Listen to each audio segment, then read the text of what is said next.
She said I'd be arrested for unauthorized use of community water. So I handed her a 1971 federal hydrology permit with my grandfather's signature on it, then walked back to the control valve and turned the wheel. Karen started screaming before the first drop even hit her lawn. I grew up on this land. My granddad called it Dalton Run, 62 acres of dry Arizona dirt that somehow still managed to grow things thanks to a stubborn old man with a shovel and a dream. He built everything himself. The fencing, the canal, even the gravel road that still eats tires like popcorn. But the real miracle was the water. Everyone around us thought it was a joke when he applied for that federal permit back in the 70s to build a private irrigation line tied into the runoff from Saddle Ridge. Turns out it wasn't a joke. It was genius. He didn't just get the permit. He built a system of manual gates and buried pipes that turned a dead patch of desert into something that could breathe. When I was a kid, I'd help him clean the sediment traps and scrape algae from the intake screen, swatting gnats while he told me stories about fighting the county board for approval. That man went to war over water, and he won.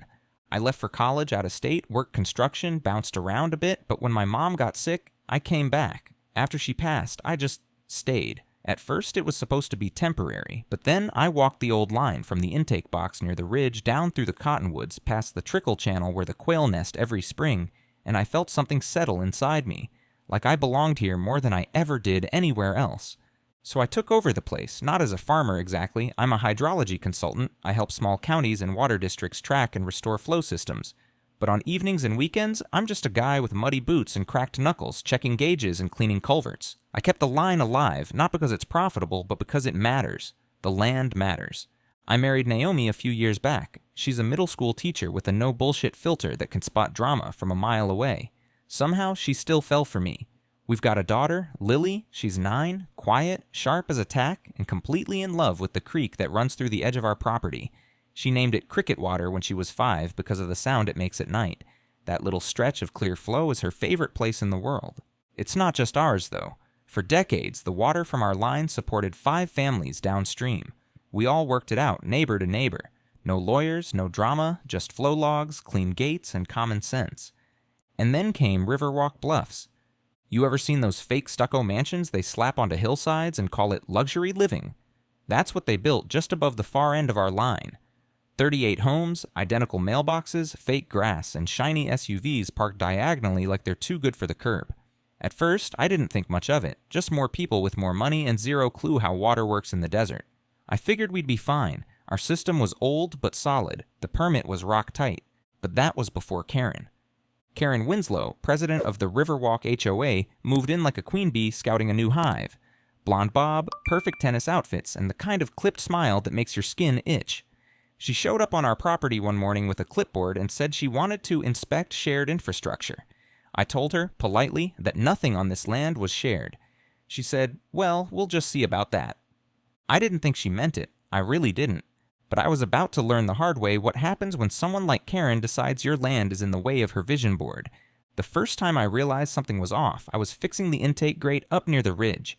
Hadn't rained in weeks, so the sediment was building up more than usual. I had a wrench in one hand, gloves tucked in my back pocket, and my boots halfway submerged in mud when I heard something that didn't belong. The low mechanical whine of a backhoe. Now, I don't own a backhoe, and neither does anyone I know within 5 miles. I dried my hands on my shirt, climbed up the hill a bit, and looked out past the mesquites toward the southern fence line. There, just past where our property dips into the arroyo, a construction crew was digging. Not like utility maintenance, more like deliberate trenching. A long, straight channel being carved out like they were laying pipe or redirecting something. They were on my land, not near it, not across the line, on it. At first, I thought maybe they'd just misread a plot map or something, so I headed over there, waved the foreman down, and asked him what they were doing. He barely looked up from his clipboard, said, "New stormwater runoff trench for Riverwalk Bluffs. HOA gave us the specs." I told him, calmly, that the land they were standing on was private, that I hadn't given permission for anything. He raised an eyebrow like I'd asked him to recite poetry and said, "We've got clearance through shared easement jurisdiction." That phrase hit me sideways. Shared easement? There's no easement here. The only shared agreement on this land is the water flow agreement that dates back to 1971, and it's strictly between my family and a few downstream neighbors. Nothing about the HOA, nothing about Riverwalk Bluffs. So I told him, flat out, to stop digging until we sorted this out. He shrugged and said, "Talk to Karen." And that's exactly what I did. She answered her gate buzzer like she was expecting a package, not the guy whose land she just dug into. I kept it civil, asked what exactly she'd authorized and whether she'd checked property lines. She gave me that same smug half smile I'd seen the first day we met and said, "We're addressing community flooding concerns. It's not personal, Mr. Dalton. It's just infrastructure." Not personal, like watching strangers carve up land my granddad bled on wasn't supposed to get under my skin. I left before I said something I'd regret. Went home and started pulling every document I had. Water rights, land deeds, old permit renewals, everything. The next morning, the trench was longer. By the end of the week, they had concrete forms set. And that's when I saw the marker spray painted on a boulder near the creek bed. Future access path. Access to what? That's when the sick feeling kicked in. This wasn't a one-off mistake. This was the start of something bigger, something quiet and bureaucratic. The kind of thing where they take 1 inch, then another, and by the time you notice what's gone, you're already boxed in and outvoted. Karen hadn't just taken a liberty. She'd made a move. And something told me she wasn't planning to stop. When they called my name, I laid it all out. I spoke clearly, calmly, told them about the 50-year-old line, the permit, the damage to our crops, the intimidation, the flags, the lies. I even ended with a picture of Lily standing by the dry creek, her rain boots on cracked mud. Karen stood up next, all sweet and polished, and said she sympathized with my transition back into active land use, but that the needs of the greater community require responsible hydrological management. She talked about runoff, urban cohesion, and something called HOA water integration standards, which, spoiler, aren't real. She was just making things up, but she said it all like she'd practiced it in front of a mirror 100 times. The board thanked us both and said they'd review the submissions. That was 3 weeks ago. Nothing since. I tried everything, man. Every door I could knock on, every channel I could file through, every official way of solving things. I even wrote a letter to my district's state rep, who sent back a pre-written blurb about valuing Arizona's agricultural heritage and a smiley signature from an intern named Jessica. Everywhere I turned, someone shrugged, or nodded politely, or said they couldn't help. Meanwhile, the water kept slowing, Karen's crews kept building, and the flags kept multiplying. And one morning, I woke up to find an orange notice stapled to our mailbox. Notice of proposed access evaluation. They wanted to inspect our land for community trail development. Community trail, through my pasture, over my canal, right where Lily used to play. That's when I knew they didn't want to share, they didn't want to compromise, they wanted to absorb us, chew up our land, our history, our water, and spit out a pretty walking path for joggers named Brent. And if no one else was going to stop them, then I'd have to. I was digging through an old metal file box in the workshop looking for the repair schematics for a busted valve cap near the intake line when I found it. It was jammed behind a folder of tax receipts from the 90s, yellowed and curled at the edges. Looked like it hadn't seen daylight in decades. At first glance, it didn't seem like much, just a stapled packet of blueprints and a single-page court document clipped to the front. But then I saw the header. Maricopa County Superior Court, Order of Injunction, 1984, and under that, my grandfather's name. I sat down right there on the workbench and read every word, twice. Turns out this wasn't his first fight. Back in the early 80s, a developer tried to do something eerily similar. Not an HOA back then. It was a corporate ranching company out of Scottsdale looking to divert water through the same channel that fed our farm.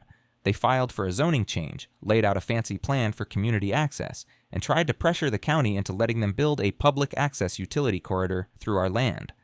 Pops fought them in court and won. The ruling was simple, blunt, and beautiful. Any diversion or obstruction of the Dalton Registered Hydrology System as established under 1971 Federal Permit Number AZW0141 constitutes unlawful interference with senior water rights, injunction permanent. I had no idea. He never mentioned it. But now I had it. Not just a ruling, but a legal nail in the coffin. A precedent. An actual court order confirming that the canal system Karen was tampering with wasn't just old. It was protected. Federally. Permanently. That wasn't all. Tucked into the folder behind the court order was another paper. This one had the Army Corps of Engineers seal on it. Dated 1973. It was a letter acknowledging that Dalton Runs Canal had been designated as part of the Regional Drought Buffer Zone. It was technical, dry, written in government speak, but the key part stood out like it was printed in red ink. Due to the established usage and contribution to local agriculture, the Dalton Run Canal shall be considered a priority retention asset in emergency allocation scenarios, with protection under the Arizona Groundwater Management Act Section 6, subsection B. You know what that means? It meant the water wasn't just mine because of tradition or sentiment. It was mine by law, and more importantly, it was protected by language that made it damn near untouchable. I didn't say a word to Naomi, not right away. I didn't call the county, I didn't run to Rick Howells or post anything online. I just sat there in the workshop holding that brittle old folder like it was the answer to everything. Because it kind of was. I had a legal shield, one that Karen and her HOA clearly didn't know existed. And then the second twist came. Like fate just couldn't resist upping the ante.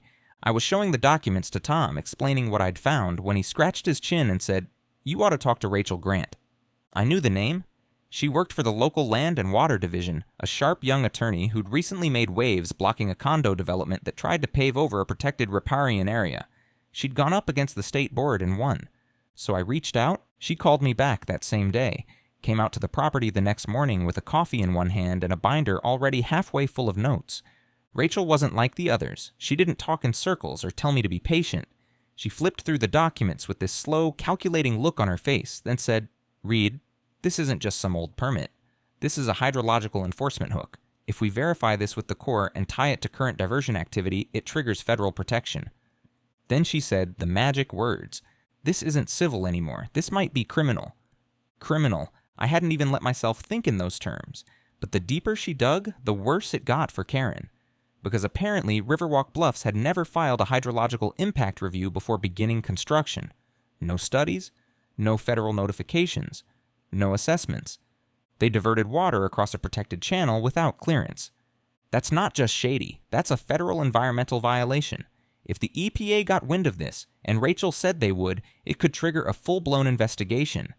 Suddenly, the rules of the game changed. Karen wasn't just a pushy HOA president anymore. She was someone who'd trespassed, tampered, diverted, and potentially committed a felony, all wrapped up in a cocktail of arrogance and legal ignorance. I'd been trying to fix it through meetings and letters. Now I had something better. Now I had leverage. Real leverage. And I had Rachel, a pit bull in hiking boots, ready to go to war. For the first time in months, I felt like the dirt under my boots was solid again. Like maybe we weren't just holding the line, maybe we were about to take it back. I looked out at the canal, dry and quiet in the afternoon heat, and said to myself, they wanted a fight. Now they've got one. I'm not gonna lie. For a long time, I thought I was the one playing defense, just a guy trying to keep his land from being chipped away, one concrete pour at a time. But after I found those documents, after Rachel confirmed what they really meant, something shifted in my head. This wasn't defense anymore. This was counterattack. The thing is, I couldn't just roll up to Karen's HOA meetings and throw papers at her like some courtroom drama. That's not how this works. It had to be surgical, legal, documented, and airtight. So Rachel and I sat at my kitchen table and mapped it all out. She had colored tabs and sticky notes all over the damn place.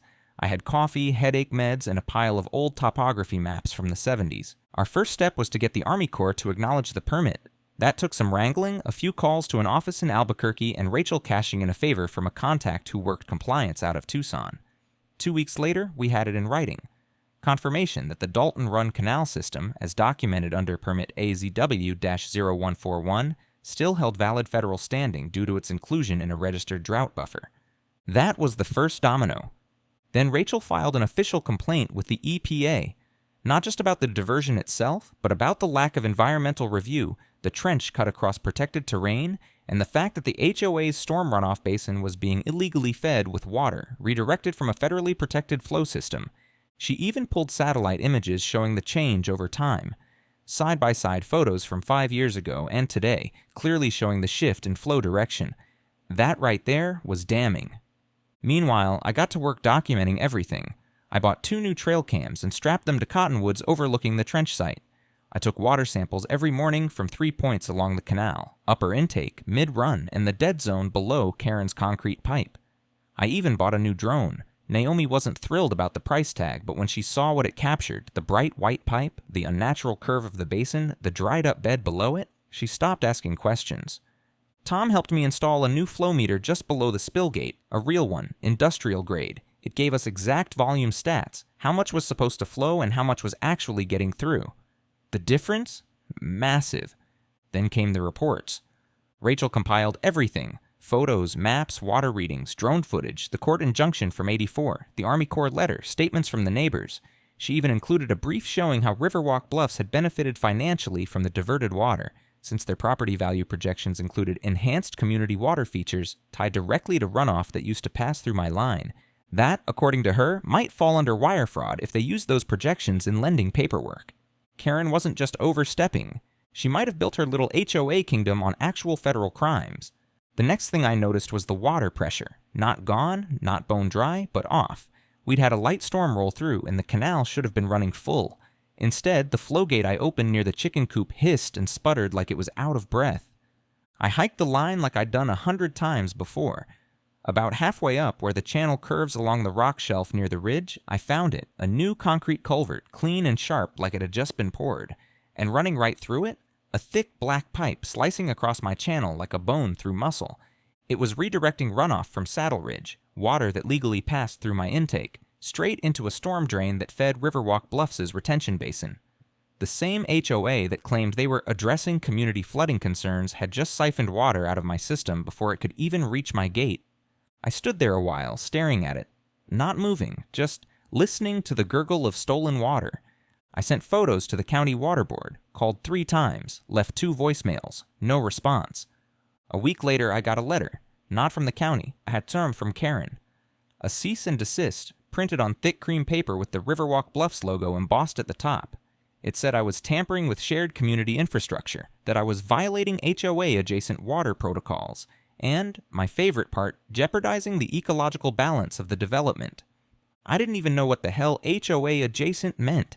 She made it sound like we shared a custody agreement for the aquifer. Naomi told me to breathe. Said maybe we needed to lawyer up, just to be safe. But lawyers aren't cheap, and we weren't exactly sitting on a legal war chest. So instead, I got louder. I filed a formal complaint with the Arizona Department of Water Resources. I started attending every damn county meeting I could find on the schedule, showing up in my work boots and dusty shirt while Karen floated in with her little folder and fake smile, charming her way through introductions like she was the mayor of suburbia. The county people smiled politely, took notes, and did absolutely nothing. Meanwhile, back at home, more crews kept showing up. Some days they were installing storm sensors. Other days it was surveyors with little neon flags, sticking them right into my pasture like they were decorating a cake. One morning, I caught a guy from a landscaping company planting invasive grass seed along the creek bank, said it was part of the HOA beautification perimeter. Beautification perimeter. That was a new one. Sounded like something out of a military handbook. When I confronted Karen about it, she tilted her head and said, "Oh, you must have missed the map. It was posted in the last community packet. We've initiated a conservation buffer to enhance value for adjacent lots." I asked her how she figured our land was adjacent when there's a property line and a barbed wire fence in between. She just blinked like I was the one who didn't understand how boundaries worked. Then she added, "We were under the impression your parcel was inactive. There's no commercial agricultural designation on your county listing. Technically, you're classified as non-use." I swear to God, I felt my teeth grind. See, this is the game people like Karen play. They twist definitions, lean on outdated zoning code, and act like the dirt you've walked on your whole life is just an oversight in a spreadsheet they can fix with the right signature. Then came the letter from the insurance company. Our farm insurance carrier reached out and said they'd received a community concern notice from a third party claiming questionable water storage and distribution structures on our property. Suddenly we were flagged for a site visit and re-inspect. The next day, a county fire marshal showed up along with some fresh-faced inspector in polished boots saying they needed to verify the dam's load rating. My dam, the one my granddad built, the one that hadn't had a single issue in 50 years. They poked around for 20 minutes, took some photos, and told me I needed to upgrade the spillway or face non-compliance fines. Said the channel didn't meet modern safety standards. That was the moment I realized they weren't just trying to reroute water, they were trying to make me give up. And it was working, almost. Every day something new. New letters, new flags, new rules. Naomi kept asking how far they could actually go. I didn't have a good answer. But I knew one thing. They were turning the screws tighter every single week. And somewhere in the middle of all that noise, Lily stopped going out to the creek. Just stopped. She didn't say anything, didn't cry or complain. She just stayed inside and colored. One morning I asked why. She looked up and said, "I don't want the lady in the white car to yell again." The lady in the white car was Karen. Apparently, she'd driven past while Lily was down near the channel and told her she shouldn't be trespassing on community-sensitive land. That's when it stopped being a policy fight. That's when it got personal. They could play their legal chess all day. But scaring my kid? That changed everything. I didn't want a war. I really didn't. For a while, I still believed this could be fixed the grown-up way: paper, patience, and persistence. So I started where any rational person would. I called the county office, again. This time, I didn't just leave a message. I drove all the way in, waited in line behind a guy paying a fine for an illegal goat fence, and sat down face-to-face with the water adjudications clerk. I showed her the old maps, the original 1971 permit. I showed her photos of the intake gate my grandfather welded himself and the hand-drawn schematics he submitted to the Bureau of Reclamation when he got approval. I even showed her a letter dated 1992, where the county acknowledged our private right-of-way easement for canal maintenance. She nodded, looked impressed. Then she clicked around on her computer for a minute and frowned, said the parcel had been reclassified during a regional zoning update. Agricultural use permits hadn't been updated in their system, and since I hadn't filed a commercial ag exemption in the past 5 years, my water access permit was flagged as inactive. Inactive, because I hadn't filled out a form that no one ever told me existed. I asked how that could happen without a single notice or certified mail. She just shrugged and said, "It happens sometimes when HOAs file development overlays." Karen. Again, I left that office with a migraine and a folder full of next steps that read more like a slow-motion drowning. But I still didn't blow up. I went to my neighbor, Tom. He's got property downstream and a head full of rancher wisdom, and asked him if he'd noticed anything different. He had, said his lower field hadn't soaked properly in weeks and that his barley looked like sun-dried sadness. That was enough for him to write a formal statement, a good one too, handwritten, sharp. Tom doesn't mince words. I collected 2 more affidavits from neighboring landowners, including the elderly Chen couple who rely on our water line for their backyard vegetable patch. Karen's diversion had turned their tomato beds into cracked dirt. I brought everything to a local land use attorney named Rick Howells.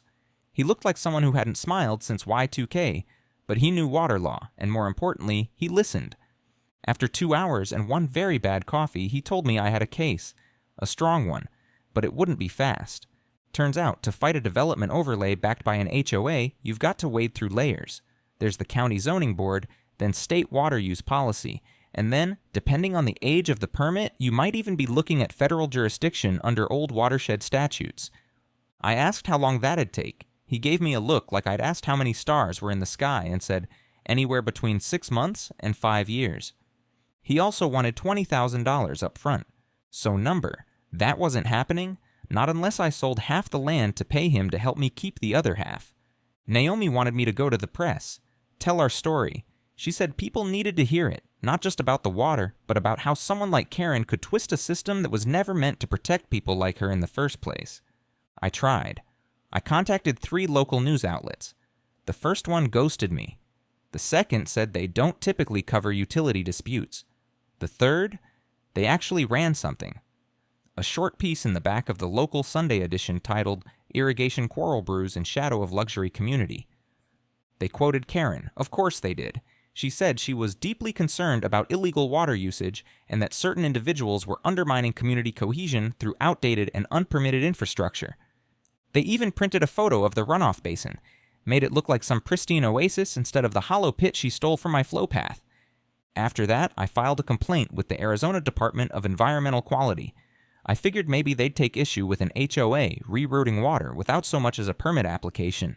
But the response I got was pure legal fog, a letter stating that unless pollution, hazardous runoff, or protected wetland disruption was involved, it didn't fall under their jurisdiction. I went back to the county office and requested a hearing with the Zoning Appeals Board. They put me on the agenda 3 weeks out. I showed up with everything: the maps, the photos, the affidavits. I even brought a USB drive with drone footage of the trench cutting into our channel. Karen was already there when I walked in, sitting front row in a cream blazer and those ridiculous white loafers, sipping from a branded water bottle like she was at a PTA fundraiser. We weren't sure how long it would take the EPA to act. Bureaucracy moves like molasses, even when it's right. But Rachel had a workaround. She knew about an interim injunction clause, a rarely used statute that could freeze any further development tied to the suspected violation. If we could prove imminent and irreversible alteration of a protected system, we could block Karen's next big project before it even broke ground. And guess what? Karen had just filed permits to expand the walking path into a public ecological trail system, complete with lighting and water features, right over my lower field. So while Rachel worked her legal magic, I started prepping the land. I cleared brush along the old service road leading to the emergency channel. I rebuilt the metal sluice arm my granddad had welded in 1972, re-oiled the hinges, replaced the chain lock with a new steel latch. Because here's the thing, if the canal is protected, and if the diversion is illegal, then I, as its registered steward, am obligated to maintain natural and uninterrupted flow. That's in the language, clear as day. Which meant when the time came, I had not just the right, but the duty to open that channel and restore flow. I wasn't planning anything reckless. This wasn't about revenge. I had no interest in flooding a cul-de-sac or turning their playground into a swamp. I just wanted the water to go where it was supposed to go, down through Dalton Run, across our pastures, and into the fields that fed people long before anyone thought about naming something Riverwalk. Rachel made sure we had every base covered. We scheduled a site visit with a federal observer, someone from EPA Field Compliance who'd be able to witness the system firsthand. She timed it with her motion for injunction, which would trigger a temporary hold on further HOA construction until everything could be reviewed. Meanwhile, Tom reached out to his cousin, a retired judge who used to sit on the zoning board. The man still had friends. He sent over a few scanned letters from meetings back in the 80s where Riverwalk Bluffs' developer's name, same family that funded the original failed project my grandfather stopped, came up more than once. Turns out this wasn't just history repeating, it was a long con, a legacy scheme. The same land grab in a newer, fancier wrapper. That gave me all the motivation I needed. I told Naomi to get Lily's boots ready, said we were going to take a little walk down to the canal that weekend. Not to open it, not yet, but just to show her that we were still here, that this place still belonged to us, that the land still mattered. She nodded, didn't say anything, just smiled the kind of smile that doesn't reach the eyes but says, "I'm proud of you anyway." That night, I sat outside with a beer and watched the stars come up over the ridge. Somewhere down the line, I knew Karen was sleeping easy in her oversized house with her smug little HOA bylaws and fake community values. But she had no idea the kind of storm that was building. Not in the sky, on paper, in courtrooms, and in the hearts of every single person she tried to steamroll. This wasn't just a plan. It was justice, slow-cooked and federally backed. When we finally pulled the trigger, it didn't start with some dramatic flood or courtroom explosion. It started with a letter. Rachel filed the motion for injunction right on time, dropped it at the county office herself. Along with it, she submitted a full binder of evidence to the EPA regional desk. That alone was enough to freeze every one of Karen's little pet projects tied to water, the trail expansion, the decorative basin upgrades, even a new HOA splash pad they'd planned for their clubhouse lawn. But we didn't stop there. Rachel had the Army Corps of Engineers schedule an official site review. It wasn't just symbolic, it was strategic. Once the Corps sets foot on your property, you better believe the feds are paying attention. And just to make it even better, she coordinated it with the EPA's own field compliance visit. 2 agencies, same day, same spot. Karen never saw it coming. The morning they arrived, I made coffee for everyone and stood by the canal like it was just another Tuesday. There were 3 white government SUVs parked near the gate and at least 2 guys in polos with clipboards who didn't smile much. Rachel briefed them like a general. I just stood back and watched it all unfold. We walked them down the canal, showed them the diversion pipe, the trench line, the blocked spill gate, the dying reeds below it. Rachel laid out the original permit, the court injunction from '84, the Army Corps letter from the archives, and the water data we'd been collecting for weeks. Then we let the drone do its thing. Live aerial feed from above, mapping the flow patterns in real time. You could see the sharp cutoff where Karen's system had hijacked our water. EPA agent didn't say much, just asked a few pointed questions, and took a lot of pictures. The Corps rep, though, he raised an eyebrow when he saw the beautification trench. Riverwalk Bluffs had dug through the protected flow path. "Did they file a modification request with our office?" he asked. Rachel didn't even look up. "Nope." He wrote something down in his book, slow and deliberate. I could have hugged him. The very next morning, the HOA got hit with a cease and desist. From the EPA, they were ordered to immediately halt all development, diversion, trenching, irrigation adjustment, or anything that even smelled like water control. Karen went ballistic. She showed up at my front gate in a visor and a pastel windbreaker, holding a rolled-up notice like it was contaminated. Her voice cracked as she yelled something about federal overreach and criminal harassment. I didn't even answer, Just stood there with Lily beside me, one hand on her shoulder, the other resting on the latch to the very gate she once tried to call shared access. The next move was mine. With the feds already involved and the flow status confirmed, Rachel gave me the go-ahead, restore service. We weren't flooding anything. We were just doing what the permit required, maintaining uninterrupted flow along the registered Dalton Run Canal. So I opened the old gate. Not wide, just enough. The rusty chain came loose with a metallic pop, and for the first time in months I heard that familiar rush of water sliding down the channel walls. It wasn't dramatic, not like a movie, no giant crashing waves, just a low, steady hum, like the land was exhaling. And then the HOA sent their lawyer. Some guy from Phoenix with a deep tan, shiny shoes, and a file full of nonsense. He tried to serve me with a temporary restraining order claiming reckless endangerment of a residential community. Rachel had been waiting for him. She pulled out a notarized copy of the 1984 injunction, slapped it down on the hood of his car, and asked him if he knew what a superseding federal order was. He left 15 minutes later. Didn't even finish his coffee, but Karen wasn't done. She started a PR blitz. First, it was a letter to all the HOA residents accusing me of threatening local families with unsafe water manipulation. Then it was a post on the Nextdoor app calling me an unhinged man with a dam. That one stuck around long enough for me to screenshot it and forward it to Rachel, who just muttered, "Great, defamation." She even got a piece in the local paper. Full-color photo of Karen looking concerned next to a quote that read, "This individual has a history of aggressive behavior and is attempting to weaponize natural resources." Weaponize water. I guess I should have expected something that ridiculous. But all it did was backfire. Tom, bless him, stood up at the next county meeting and read a letter into the record, a statement from his grandfather's journal about the year Pop's water saved 3 neighboring ranches during a historic drought. Then Miguel, a farm worker who leased land downstream, stood up and said in perfect English in a steadier voice than I've ever had, "That water feeds our kids. You don't get to steal that just because you want a prettier lawn." Karen tried to interrupt, got shut down. Then the audit started. Rachel had filed a tip with the state inspector general. It wasn't just about the water anymore. It was about how Riverwalk Bluffs had financed their retention basin project using numbers that included enhanced water features tied to my diverted flow, and submitted that in a development grant application. That's fraud. And the bank that held their construction loan? Yeah, they weren't happy to hear that part either. Karen's panicked emails started leaking. Not publicly, not yet, but Rachel had friends. We knew that Karen had personally pushed to expedite water channel adjustments before the EPA site visit. That little phrase alone might end up being her downfall. And just when she thought it couldn't get worse, one of her own residents called me, said she was tired of the lies, tired of the threats, and tired of being told that Reed Dalton is the reason property values are down. She offered to testify, said she'd seen Karen order the crew to reroute flow before the trench was even approved. Rachel nearly cried, laughing when she heard that. It was all happening at once. All the gears were turning. The agencies, the lawyers, the public opinion. For the first time in this whole damn fight, the pressure wasn't on me. It was on her. Karen tried to hold her HOA emergency meeting at the clubhouse the following weekend. Only 8 people showed up. The rest? They were at my place, watching the water flow. Kids were skipping rocks. Dogs were playing in the shallows.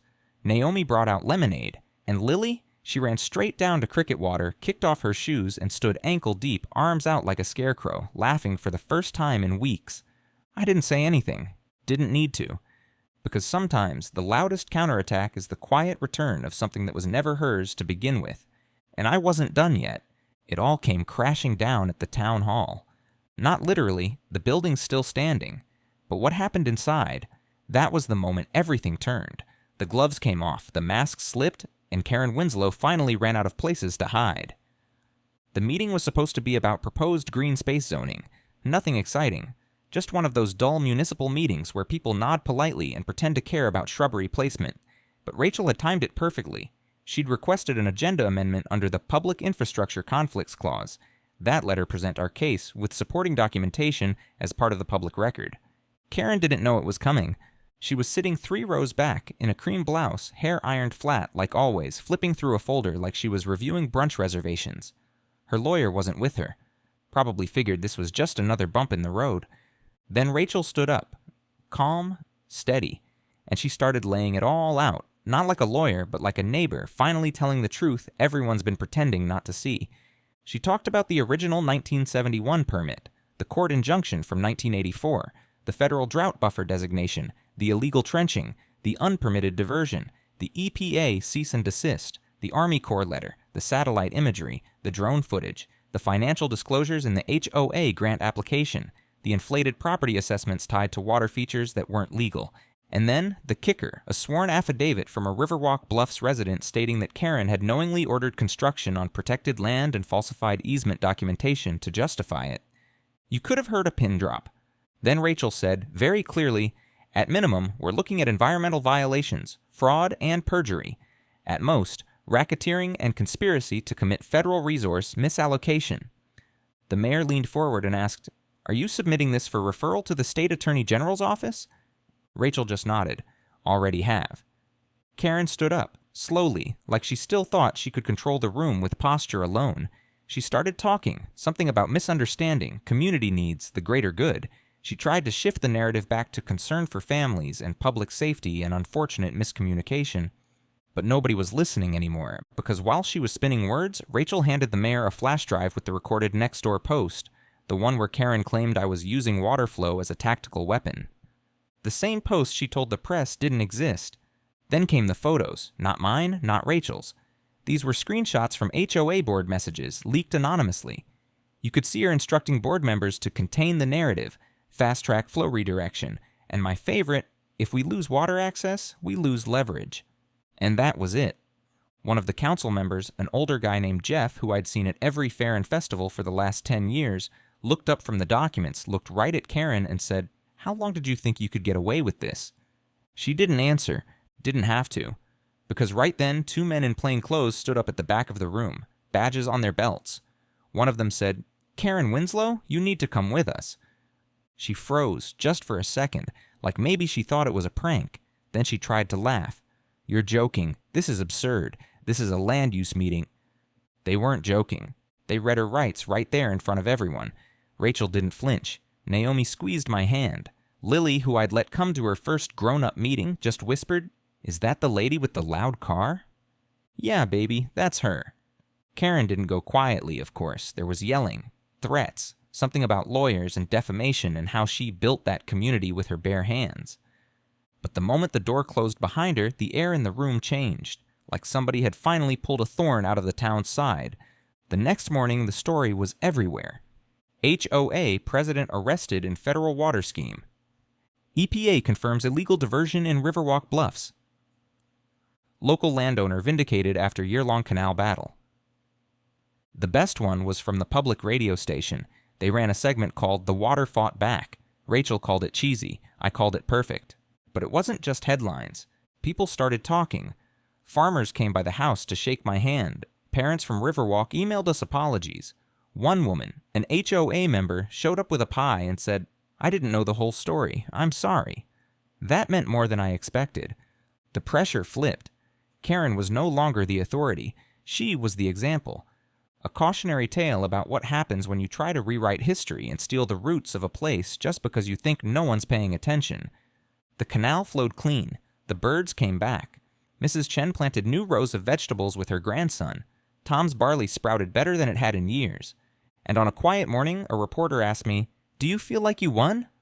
I looked out at Cricket Water, the creek Lily named, flowing right where it always belonged. "Not yet," I said, "but we're getting close."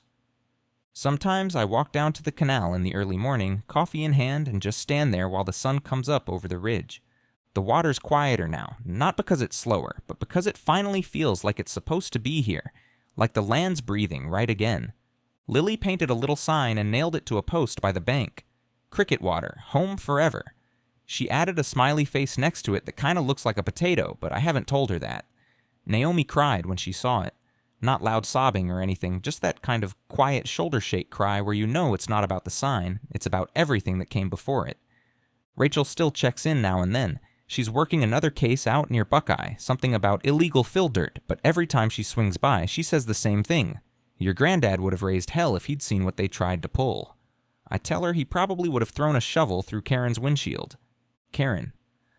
Well, she's out on bail, last I heard. There's a laundry list of charges and a few board members flipped, which means the DA has plenty to work with. I don't know what her future holds, and honestly, I don't care. I'm not angry anymore. I just hope she finally understands what she tried to destroy. The HOA's board disbanded temporarily. The county appointed a neutral trustee to audit the books and restructure the whole damn thing. There's even talk of dissolving the HOA entirely and converting it into a municipal services district. That part's still tied up in paperwork, but it's progress. I learned a lot in the process. Like how deep some roots go, even when they're buried under cement and HOA newsletters and vinyl fencing. Like how easy it is to be made the villain when you're the only one telling the truth, and how important it is to have people in your corner who don't flinch when it gets ugly. I learned that laws aren't always on your side, not right away, but they're still laws, and if you've got the grit to dig them up, to shine a light on them and hold your ground, sometimes they work the way they're supposed to. And I learned that silence isn't always peace. Sometimes the quiet comes only after the storm, when everything's been torn down and rebuilt a little stronger. Naomi wants to host a block party this fall. Nothing fancy, just lemonade, folding tables, grilled corn, music from a Bluetooth speaker. I told her it's about time we made some noise again, the good kind. We'll invite the neighbors, even the ones who voted against us, no grudges, just new rules. The kind you don't write in bylaws, the kind you feel when you look someone in the eye and say, "We live here, together. Let's not forget what that means." The creek still hums at night. The frogs sing. Lily's teaching herself how to skip stones better than me. And for the first time in a long time, I go to sleep without waiting for the next shoe to drop. I don't think I won. That's not the right word. I remembered who we are, what this land is, and how far I'll go to protect both.